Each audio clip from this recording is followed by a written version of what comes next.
I am back home from a convention, and the first thing I went to go see was Sony Animation's The Star. This is basically a telling of the Nativity Story, but from the animal's perspective. And while Christian media isn't really known for being of the highest quality, it can sometimes be really good, like The Prince of Egypt. However, this movie is nowhere near that. The story in this movie is pretty basic. It's the Nativity Story. I mean, what else do you expect? If you grew up in a Christian family, you've probably heard it. And if not, you've probably seen it in media around Christmas time. The narrative follows a few animals, but mainly focuses on this donkey called Bo. He ends up meeting Mary and Joseph and following them to Bethlehem. And the movie cuts back and forth between what's happening between the donkey and Mary and Joseph, as well as these three camels that belong to the three wise men. And there's a lot of very tame jokes here and there.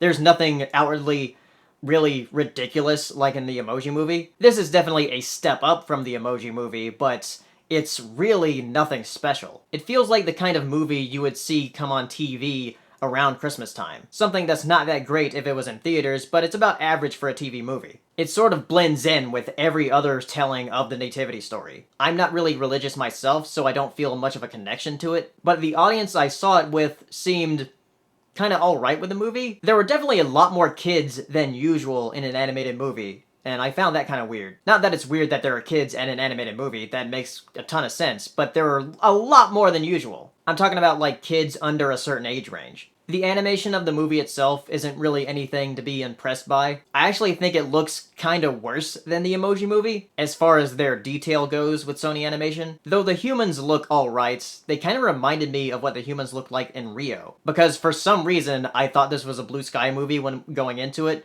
but that's probably because I saw the Ferdinand trailer before the movie started. So I was starting to confuse my animation studios. But the best thing about the movie is probably the music. Because the music is done by various artists that it sounds like it would be on a, like, typical Christmas soundtrack. And the opening song is done by Pentatonics, which is really great. My favorite character in the movie was actually a mouse that you see in the beginning. And she's a specific kind of mouse. I forgot what kind of mouse that was called, but it's kind of like the mouse you see in the beginning of The Lion King that Scar is like playing with. Unfortunately, she's only in the movie for a little bit, like only a few minutes at a time. It's mainly focused on the other animals and Mary and Joseph. I didn't find the movie that bad.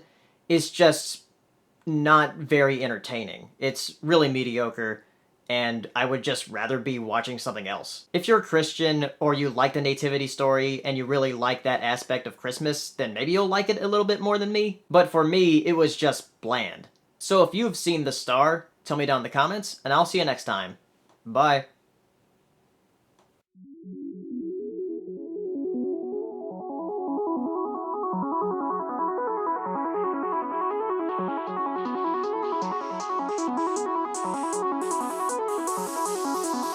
Good evening, ladies and gentlemen. Well, by now we're getting a bit used to winter. We're like soldiers in the middle of a campaign, growing hardened to discomfort and better able to take